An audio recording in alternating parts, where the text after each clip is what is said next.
Majelis Ulama Indonesia menilai jika masyarakat dari daerah pandemi corona yang nekat mudik ke kampung halaman, haram hukumnya. Sekjen MUI Anwar Abbas menilai jika pandemi virus corona sangat berbahaya dan dapat ditularkan kepada orang lain. Saya tersambung dengan Sekjen MUI Anwar Abbas. Assalamualaikum warahmatullahi wabarakatuh, Pak Abbas dengan Riko. Halo. Halo Mas Riko, Assalamualaikum warahmatullahi wabarakatuh.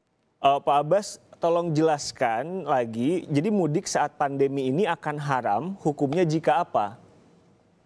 Ya. Jika yang pulang ke kampung itu mencelakai orang yang ada di kampung, itu haram itu. Dia kena virus, ya. Kemudian dia pulang ke kampung, melakukan physical kontak dengan orang di kampung, dengan ibu dan saudaranya, lalu pindah. Nah, berarti kan dia mencelakakan orang lain, ya. Yeah. Nah, di kalangan ulama itu ada sebuah kaidah. La dororo wa la diroro.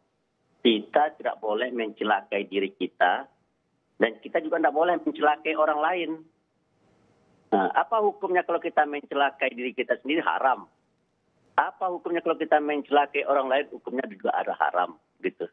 Oleh karena itu kalau ada orang pulang mudik dari daerah pandemik ya ke daerah yang tidak pandemik, itu resiko tertularnya orang di kampung itu sangat besar. Tuh resiko. Oke, Pak Abbas, bagaimana jika orang itu tidak tahu kalau dia positif COVID-19? Tadi kan Anda bilang yang haram adalah yang datang dari wilayah pandemi COVID-19. Nah, itu tugas pemerintah di situ ya, makanya perlu kebijakan pemerintah. Nah, para ulama juga punya tasarruful imam manutun bil maslahah. Pemerintah harus membuat kebijakan yang kira-kira akan bisa menciptakan kemaslahatan. Nah, mana yang akan lebih maslahat?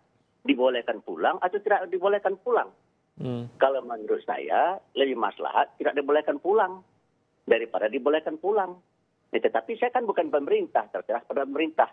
Cuma kaidahnya di kalangan para ulama adalah ya urusan tasarruful imam manutun bil maslahah. Kalau seandainya pemerintah akan membuat kebijakan, maka kebijakan itu harus bisa menciptakan kemaslahatan. Membiarkan itu juga adalah kebijakan, melarang itu juga adalah kebijakan. Timbul pertanyaan, mana yang lebih maslahat membiarkan mereka pulang dengan tidak membiarkan mereka pulang? Itu terserah pemerintah. Saya hanya memberikan rambu-rambunya. Kalau seandainya ada orang dari daerah pandemik, ya, pulang mudik ke kampung, lalu orang di kampung sakit dibuatnya, itu haram. Oke, dengan kata lain, jika ini berpotensi berbahaya untuk orang lain, itu haram, gitu ya Pak Abbas ya? Iya, jelas lah. Iya. Oke, ini akan dipertimbangkan menjadi fatwa atau gimana Pak? Belum kita pakai, tapi akan kita kaji. Karena ini kan saya mendekati Lebaran ya. Nanti mungkin barangkali ya sebelum puasa ini kita akan coba bawa ke Komisi Fatwa. Tapi yang jelas ini belum fatwa ya. Jadi ini pernyataan Sekretaris Jenderal Majelis Ulama Indonesia yang didasarkan kepada fatwa-fatwa yang ada. Oke. Begitu. Pak Abbas, kesimpulannya adalah apapun tindakan kita, apapun perbuatan yang kita lakukan, perbuatan dan tindakan kita itu tidak boleh mencelakai diri kita dan tidak boleh mencelakai orang lain.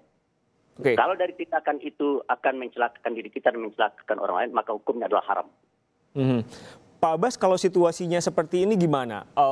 Orang itu tidak merasa sakit, orang itu tidak merasa bahwa dirinya akan mencelakai orang lain karena tidak merasa bahwa dia tidak tertular virus corona misalkan. Padahal dia tidak tahu. Kalau itu gimana kondisinya Pak? Iya, makanya bagi saya pemerintah harus hadir dalam masalah ini. Ya kan ada orang yang daya tahan tubuhnya tinggi kan, padahal tubuhnya sudah penuh dengan virus corona kan, tapi dia tidak sakit, dia tidak demam, suhunya nggak tinggi kan, tapi begitu dia bersalaman dengan orang di kampungnya, pindah deh. Kebetulan daya tahan tubuhnya rendah, sakit deh, dan tidak tertolong, ya meninggal kan. Kenapa orang itu meninggal? Karena dia sakit. Kenapa dia sakit? Karena kena virus. Kenapa dia kena virus? Karena bersalaman dengan orang yang datang dari kota.